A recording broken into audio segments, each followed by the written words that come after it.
नमस्कार प्रेक्षक मित्रांनो, तुमच्या अफाट प्रेमामुळे आणि पाठिंब्यामुळे आज आपण एका नवीन कथेच्या प्रवासाला सुरुवात करत आहोत.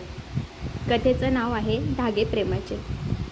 नकोशी पत्नी आणि जबरदस्तीचे लग्न या माझ्या मागील दोन्ही कथांना तुम्ही जे भरभरून प्रेम दिलं त्यासाठी मी तुमची मनापासून आभारी आहे. तुमच्या प्रत्येक प्रतिसादाने मला ही नवीन कथा लिहिण्याची प्रेरणा दिली. पुण्यातील श्रीमंत देशमुख कुटुंबाचा अहंकार आणि कोल्हापूरच्या जीविकाचा स्वाभिमान यांची ही अनोखी टक्कर तुम्हाला नक्कीच आवडेल. एक महत्त्वाची सूचना: ही कथा पूर्णपणे काल्पनिक असून कथेतील सर्व पात्रे आणि घटना लेखिकेच्या कल्पनेवर आधारित आहेत. याचा कोणत्याही जिवंत किंवा मृत व्यक्तीशी संबंध आढळल्यास तो केवळ एक योगायोग समजावा. कथेचे नाव धागे प्रेमाचे. भाग 1. ही कथा आहे पुण्यातील प्रतिष्ठित आणि श्रीमंत देशमुख कुटुंबाची. देशमुख साम्राज्याचे 3 वारसदार आदित्य, वरद आणि सोहम यांच्या भोवती ही कथा फिरते. अर्जुन देशमुख हा सर्वात मोठा भाऊ, 28 वर्षाचा, शिस्तप्रिय, करारी आणि व्यवसायात कमालीचा यशस्वी. त्याच्यासाठी भावनांपेक्षा व्यवहार आणि कुटुंबाची प्रतिष्ठा महत्त्वाची आहे.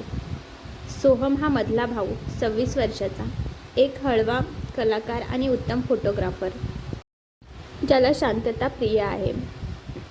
तर वरद हा सर्वात धाकटा, 24 वर्षाचा, खोडकर, जिमचा शौकीन आणि मुलींमध्ये प्रचंड लोकप्रिय, जो नेहमी कॉमेडी करून घरातील वातावरण हलकं ठेवतो.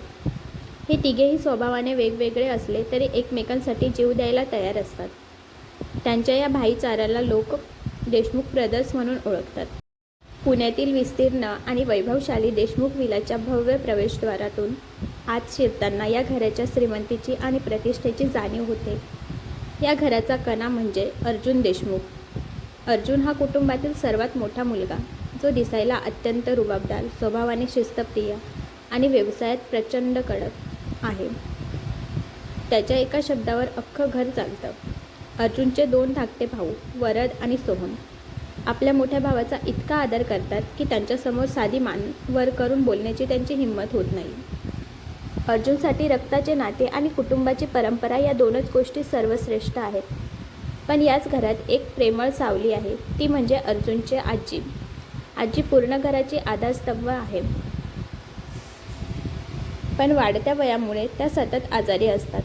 देशमुख कुटुंबात अर्जुनचे वडील, काका, काकू आणि चुलत भावंडे असा मोठा राबता आहे, जिथे प्रत्येकाला अर्जुनच्या रागीट स्वभावाची भीती वाटते, पण त्यांच्या कर्तृत्वाचा अभिमानही आहे.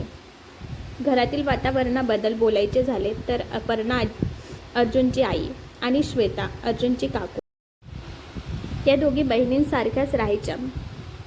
सोहम आणि वरद हे जरी श्वेता काकूंचे मुलगे असले तरी अपर्णा त्यांना स्वतःच्या मुलाप्रमाणेच मानायची आणि श्वेता काकू अर्जुनला आपला थोरला मुलगा समजायच्या. सोफ्यावर बसून चहा पिताना श्वेता काकू अपर्णाशी गप्पा मारत होत्या.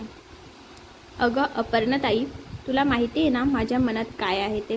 आपल्या अर्जुन, सोहम आणि वरदसाठी मला एकदम सुसंस्कृत, मॉडर्न आणि हायफाय घरातल्या मुलीच हवे आहेत. एखादी गरीब मुलगी आपल्या घराची सून म्हणून मला कधीच मान्य नाही. प्रतिष्ठा महत्त्वाची आहे, अपर्णा हळुवारपणे म्हणाली.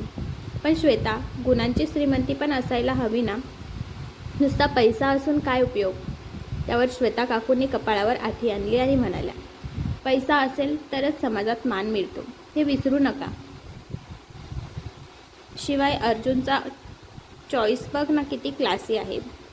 दुसरीकडे कोल्हापूरच्या छोट्याशा गलीत राहणारी जीविका ही एक साधी, निगर्वी पण तितकी स्वाभिमानी मुलगी आहे. ती आता 26 वर्षाची आहे. जीविकाचे आई वडील आता हयात नाहीत.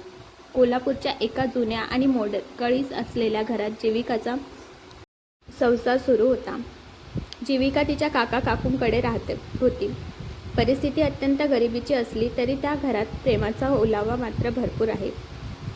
काका काकूंनी जीविकाला कधीच अनाथ असल्याची जाणीव करून दिली नव्हती. उलट त्यांनी तिला पोटच्या मुलीसारखं वाढवलं होतं. त्यांना 2 मुलं होती.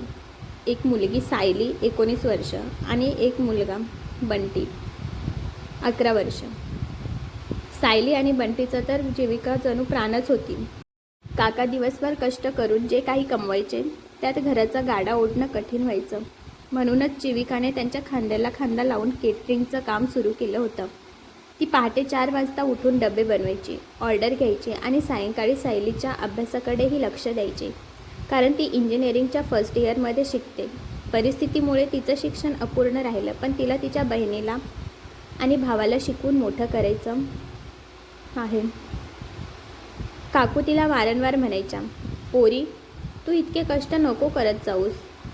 तुझं लग्नाचं वय झालं आहे आता. पण जीविका हसून म्हणायची, काकू, तुमची ही छोटी मुलं मोठी होईपर्यंत आणि काकांचा हात थोडा मोकळा होईपर्यंत मला स्वस्थ बसवणार नाही. आणि तू टेन्शन घेऊ नकोस. मला खूप आनंद मिळतो आपल्या घरासाठी थोडी का होईना मदत करून. आणि सायलीचं शिक्षण आणि बंटीची हौस मौज पूर्ण झाल्याशिवाय मी माझ्या सुखाचा विचार कसा करणार ना. काका हळहळत म्हणायचे, बेटा, तुला खूप त्रास होतोय ग आमचा. त्यावर जीविका त्यांना सावरून म्हणायचे, काका, तुम्ही मला मुलगी मानलंय ना, मग त्रास कसला. आपण सगळे मिळून हे दिवस नक्की बदलू. सायली तिला मिठी मारून म्हणायची, ताई, तू नको काळजी करूस. माझं शिक्षण कंप्लीट झाल्यावर मी पण तुला लवकरच मदत करेन. आणि बंटी लाडाने म्हणायचं, ताई, डब्यात आज काय दिलंयस. तुझ्या हातचं जेवण जगात बेस्ट असतं. इकडे काही दिवसांपूर्वी जेव्हा आजी कोल्हापूरच्या अंबाबाई दर्शनाला गेल्या होत्या, तेव्हा गर्दीत त्यांना चक्कर आली होती. त्यावेळी तिथे उपस्थित असलेले लोक फक्त बघत उभे होते, पण कोणी मदत करत नव्हतं. म्हणून तिथे उभे असलेल्या जीविकाने कोणताही विचार न करता त्यांच्याकडे धाव घेतली. तिने गर्दी बाजूला सारून आजींना आधार दिला आणि दवाखान्यात नेऊन त्यांचा जीव वाचवला. आजींना जीविकाचा हा साधेपणा आणि निस्वार्थीपणा इतका भावला की त्यांनी मनोमन ठरवलं की आपल्या घराची मोठी सून आणि अर्जुनची बायको ही जीविकाच होणार. आणि ती अर्जुनला घरी येऊन सांगतात. पण इकडे पुण्यात अर्जुनच्या मनात मात्र काहीतरी वेगळंच सुरू आहे. त्याला रेवती नावाची एक मॉडर्न मुलगी आवडते, जी त्याच्यासारख्याच हाय प्रोफाईल सोसायटीतली आहे. अर्जुनला वाटतं की लग्नासाठी फक्त स्टेटस महत्त्वाचं असतं, भावना नाहीत. अर्जुन बाल्कनीत उभा राहून रेवतीशी फोनवर बोलत होता. रेवती म्हणाली, hi Arjun, did you see the new penthouse project. It is exactly our class. Don't waste your time in the those small town value. Hi Arjun, तू तो नवीन पेंटहाऊस प्रोजेक्ट पाहिलास का. तो अगदी आपल्या दर्जाचा आहे.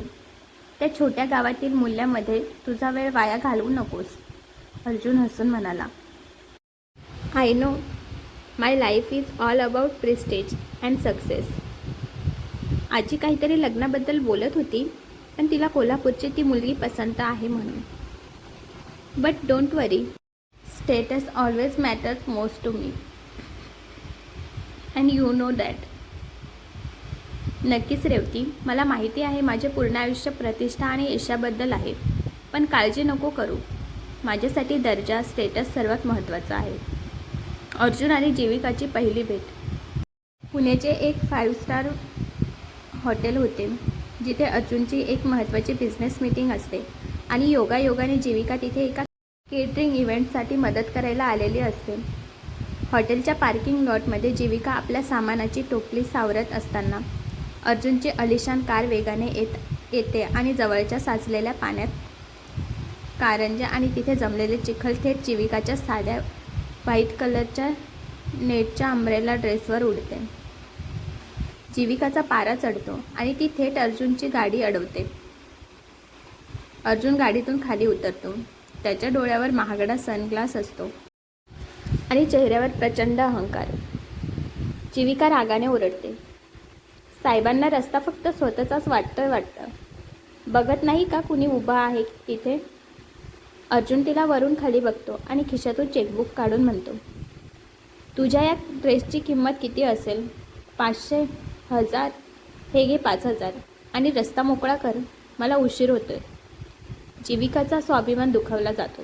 ती तो चेक फाडून त्याच्याच तोंडावर फेकून मारते आणि म्हणते, पैसे फेकून तुम्ही माणसाचे कपडे बदलू शकाल. पण तुमची घाणेरडी वृत्ती नाही बदलू शकत.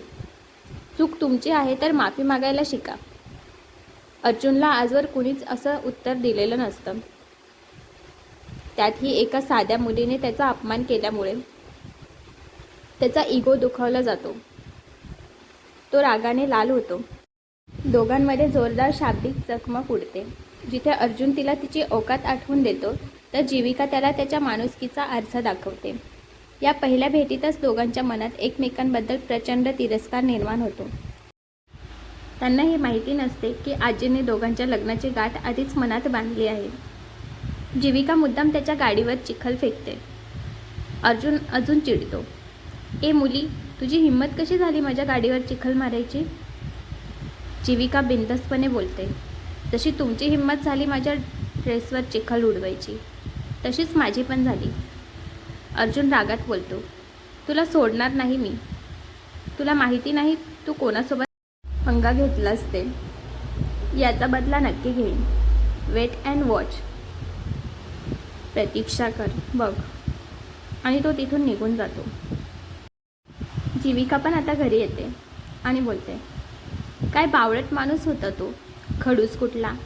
सायली बोलते, ताई काय झालंय तुला? का बडबड करत आहेस एकटी? आणि तुझा हा अवतार बघ, किती चिखल लागला आहे तुझ्या ड्रेसला. तू चिखलाची होळी खेळून आलीस की काय? ती हसायला लागली. जीविका थोडं नाराज होऊन म्हणाली, सायली हस तू पण. तुला पण मजा वाटत असेल ना मला असं बघून? सायली म्हणाली, अगं ताई, का नाराज होतेस असं? बरं मला सांगशील का काय झालंय? जीविका म्हणाली, अगं मी रस्त्याने चालली होती तर एक खडूस आला आणि त्याने माझ्या अंगावर चिखल उडवलं त्याच्या गाडीने. आणि त्यात माफी मागायचं सोडून तो मला त्याच्या श्रीमंतीचा रौब दाखवत होता. मला त्याने पैसे ऑफर केले. मी तो चेक तिथेच फाडून टाकला. त्याची श्रीमंती त्याच्या घरी. मला काय तो इतर मुलींसारखा समजत होता का, ज्या पैशासाठी काही पण करू शकतात? सायली परत हसायला लागते, कारण हे सांगताना जीविका एकदम फनी वाटते. एके दिवशी जीविकाला कोल्हापूरच्या एका मोठ्या आश्रमात जेवणाची ऑर्डर मिळते. योगायोगाने आजी तिथे दान करायला आलेल्या असतात आणि अर्जुनही त्यांना न्यायला तिथे पोहोचलेला असतो. जीविका घाईघाईत जेवणाची भांडी लावत असताना तिचा धक्का पुन्हा एकदा अर्जुनला लागतो, जो तिथे फोनवर रेवतीशी बोलत उभा असतो. अर्जुनचा महागडा फोन खाली पडतो आणि अर्जुनचा राग अनावर होतो. तू तू पुन्हा माझा पाठलाग करतेस का? अर्जुन ओरडतो. जीविकाही मागे हटत नाही. ती बाणेदारपणे उत्तर देते, पाठलाग करायला तुम्ही काही देवाचा अवतार नाही आहात साहेब. इथे मी माझ्या कष्टाचं काम करते. तुमचं लक्ष तुमच्या फोनमध्ये होतं. दोघांमध्ये पुन्हा एकदा भांडण झुकते. अर्जुन तिला तिच्या गरिबीवरून आणि कामावरून टोमणा मारतो. 2 पैशाच्या डब्यासाठी तू माझ्या लाखोच्या फोनचं नुकसान केलंस. तुझी लायकी काय आहे ते आधी हे बघ. हे ऐकून जीविकाच्या डोळ्यात पाणी येतं, पण ती ते पुसून खंबीरपणे म्हणते, लायकी पैशावरून ठरत नसते तर ती वागणुकीवरून ठरते, जे तुमच्याकडे शून्य आहे. त्याच वेळी आजी तिथे येतात आणि जीविकाला पाहून आनंदाने तिला मिठी मारतात. आजींना बघून अर्जुन चकित होतो आणि जेव्हा आजी म्हणतात, अर्जुन हीच ती मुलगी जिच्याबद्दल मी बोलत होतो, तेव्हा अर्जुनच्या पायाखालची जमीनच सरकते. त्याला विश्वासच बसत नाही की ज्या मुलीला तो 2 पैशाची म्हणत होता तिलाच आजी त्याच्या आयुष्याची अर्धांगिनी बनवू पाहत होती. अर्जुन रागाने तिथून निघून जातो. अर्जुन आणि जीविकाच्या स्वभावातील ही टोकाची नोकझोक आता एका नव्या वळणावर आली होती. एकीकडे आजींचा जीविकाबद्दलचा जिव्हाळा आणि दुसरीकडे अर्जुनचा अहंकार आणि त्याचं रेवतीवरचं प्रेम. या सगळ्या गुंत्यात जीविकाचा स्वाभिमान कशा प्रकारे टिकून राहतो हे आता या कथेचा मुख्य भाग बनणार होते. त्या हॉलमध्ये जणू ठिणगी पडली होती. अर्जुन अत्यंत रागाने आपल्या आजीसमोर उभा होता. आजी, तुला माहिती आहे ना माझं रेवतीवर प्रेम आहे, मग तू मध्येच या लग्नाचा विषय का काढतेस? आणि ती पण कोणासोबत, जिचा माझ्याशी काहीही ताळमेळ नाही? अर्जुनचा आवाज चढलेला होता. तेवढ्यात समोर उभी असलेली जीविका पण मागे हटली नाही. ती म्हणाली, हो आजी, मला पण यांच्यासोबत लग्न करायला काहीच रस नाही आहे.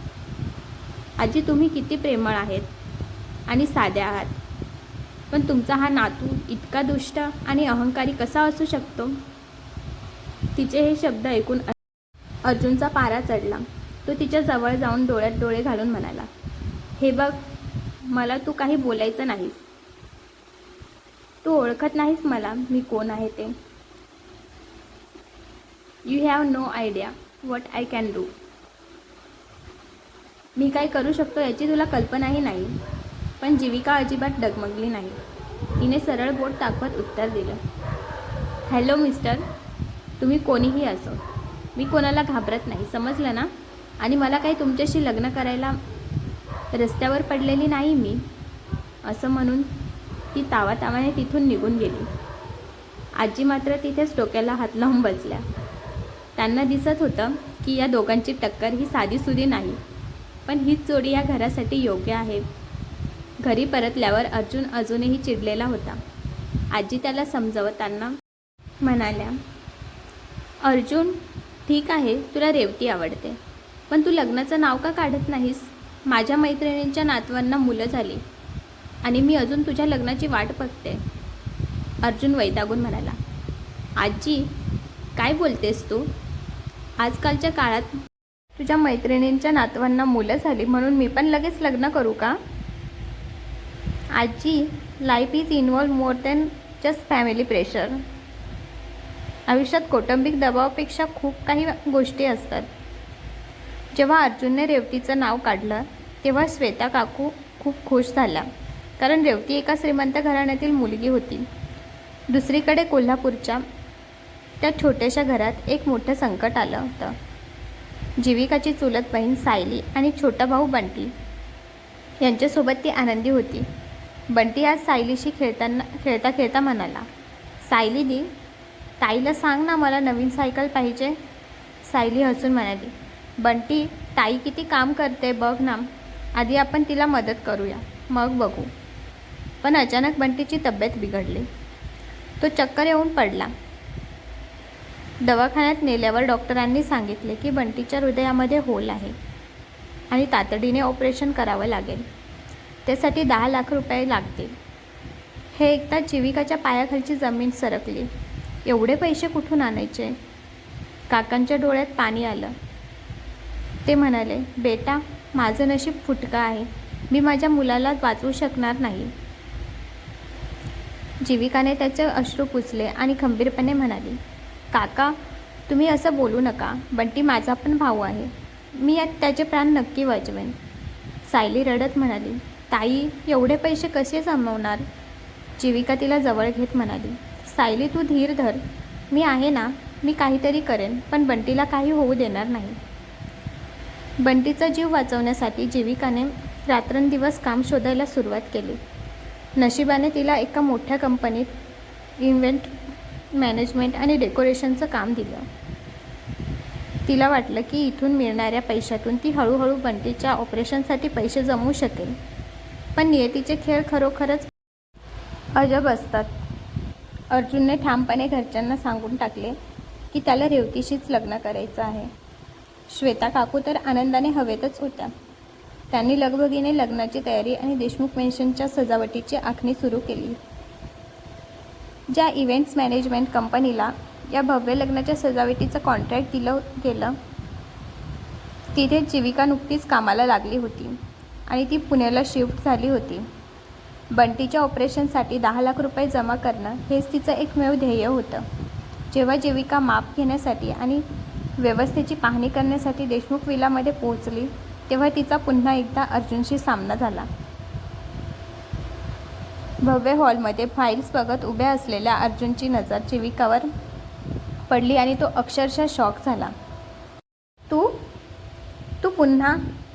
आता तर तू माझा पाठलाग करत थेट माझ्या घरापर्यंत पोहोचलीस? अर्जुनने आश्चर्याने आणि रागाने विचारले. जीविकाने एक दीर्घ श्वास घेतला, स्वतःला सावरला आणि शांतपणे म्हणाली, गैरसमज करून घेऊ नका. मी तुमच्यासाठी नाही तर माझ्या कामासाठी या घरात आले आहे. मला या लग्नाच्या डेकोरेशनची जबाबदारी दिली गेली आहे. अर्जुनने उपरोधिकपणे हसून म्हटलं, बघितलंस ना तुझी लायकी. शेवटी तू माझ्याच घरात नोकर म्हणून कामाला आलीस. आता बघ तुझा तो सो कॉल्ड स्वाभिमान कुठे जातो.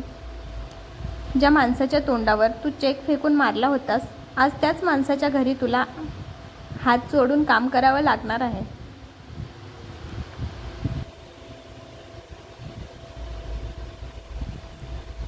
जीविकाच्या डोळ्यात रागाने पाणी आले. तिला वाटलं तिथून निघून जावं, पण डोळ्यासमोर दवाखान्यात पडलेला बंटी आणि त्याच्या ऑपरेशनची ती मोठी रक्कम आली. तिने आपलं दुःख गिळलं. तेवढ्यात आजी तिथे आल्या आणि जीविकाला बघून आनंदून गेल्या. अरे वा जीविका बेटा,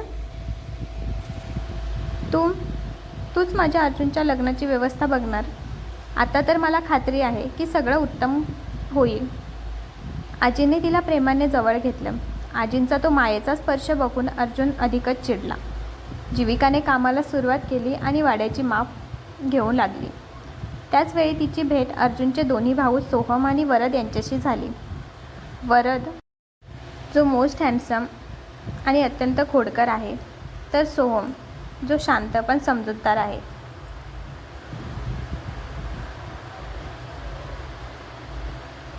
या दोघांनीही पार्किंगमध्ये झालेल्या अर्जुन आणि जीविकाचं ते जोरदार भांडण लांबून बघितलं होतं. वरद हळूच सोहमच्या कानात म्हणाला, सोहम दादा, बघ ना, अर्जुन दादाला इतक्या जोरात उत्तर देणारी मुलगी पहिल्यांदाच बघतोय मी. आजपर्यंत दादासमोर मानवर करून बोलायची कोणाची हिंमत झाली नाही, पण हिने तर दादाला अक्षरशः आरसा दाखवला. मानलं पाहिजे या मुलीला. ही तर साक्षात लेडी सिंगम निघाली. जीविका तेव्हा त्यांच्या जवळून जात होती तेव्हा सोहमने सभ्यपणे हात पुढे केला. हाय, आय एम सोहम. आणि वरद लगेच मध्ये टपकला आणि मोठ्या स्टाईलमध्ये केस सावरत म्हणाला, आणि मी Varad, the most handsome brother of this house. तुला काही मदत लागली तर बिनधास्त सांग. मी जिममध्ये जेवढी मेहनत घेतो तेवढीच मदत करायला पण घेतो. माझं बायसेप्स बघितलं की लोक कामापेक्षा माझ्याकडेच जास्त बघतात. Hi, I am Soham, the most handsome brother of this house. या घराचा सर्वात देखणा भाऊ. जीविकाला त्याचं बोलणं ऐकून हसू आलं. तिने म्हटलं, धन्यवाद वरद, पण मला फक्त माझं काम वेळेत पूर्ण करायचं आहे. वरद डोळा मारत म्हणाला, वेळेत तर होईलच, पण आमच्या खडूस दादाच्या तावडीत तुला कसं वाचवायचं याचीच मी जास्त चिंता करतोय. दादाचं तोंड बघितलं की वाटतं त्याने लिंबू खाल्लंय, पण तू मात्र आज त्याला चांगल्याच मिरच्या चारल्यास. वरद आणि जीविकाचा स्वभाव थोडा मिळता जुळता असल्याने त्यांच्यात लवकर विनोदी संवाद सुरू झाले. वरद तिला घराचे कोपरे दाखवत होता आणि तो म्हणाला, हे बघ जीविका, हा जो कोपरा आहे ना, इथे दादाच्या रागाचा पारा सगळ्यात जास्त असतो. तिथे डेकोरेशन करताना थोडं सांभाळून तिथले पडदे जरा जाड लाव, म्हणजे दादाचं ओरडणं बाहेर ऐकू येणार नाही. जीविका पण हसून म्हणाली, तुमच्या दादाच्या रागाला मी माझं डेकोरेशन म्हणून वापरलं असतं, पण त्याला ग्लॅमर नाही आहे ना.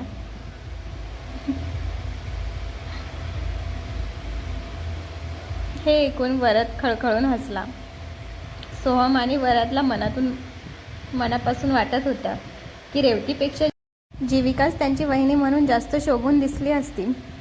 रेवती जेव्हा घरी यायची तेव्हा ती फक्त स्वतःच्या ब्युटी पार्लर आणि ब्रँडेड कपड्यांच्या गप्पा मारायची.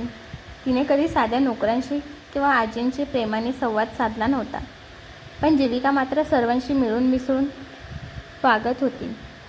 वरद सोहमला म्हणाला, दादा, तुला नाही वाटत की अर्जुन दादाच्या या अहंकारी वागण्याला फक्त जीविकाच बंधन घालू शकते? ती त्याला अजिबात घाबरत नाही. आपल्या घरात तर दादाचा हुकूम चालतो, पण ही तर त्याला सडेतोड उत्तर देऊन मोकळी होते. काय मजा येईल ना जर ही आपली खरी वहिनी झाली तर. मग दादाला रोज कोल्हापुरी तडका मिळेल आणि त्याची शिस्त आपोआप ढिली होईल. सोहम स्मिथ हास्य करत म्हणाला, हो वरद, पण दादाचा स्वभाव तुला माहिती आहे. तो सध्या रेवतीच्या प्रेमात आणि आपल्या इगोमध्ये अडकला आहे. लग्नाच्या तयारीत अर्जुन वारंवार जीविकाला त्रास द्यायचा प्रयत्न करायचा. कधी फुलांचा रंग आवडला नाही म्हणायचा, तर कधी पडद्यांचे कापड बदलून मागायचा.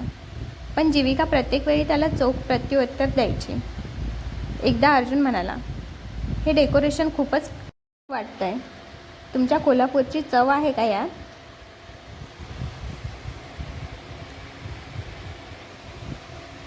जीविकाने शांतपणे उत्तर दिले, साहेब, हे डेकोरेशन माझं काम आहे आणि माझी चव त्यात नाही, तर त्यामागचे कष्ट आहेत.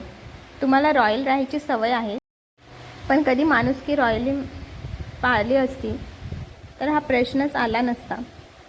अर्जुन पुन्हा एकदा निरुत्तर झाला.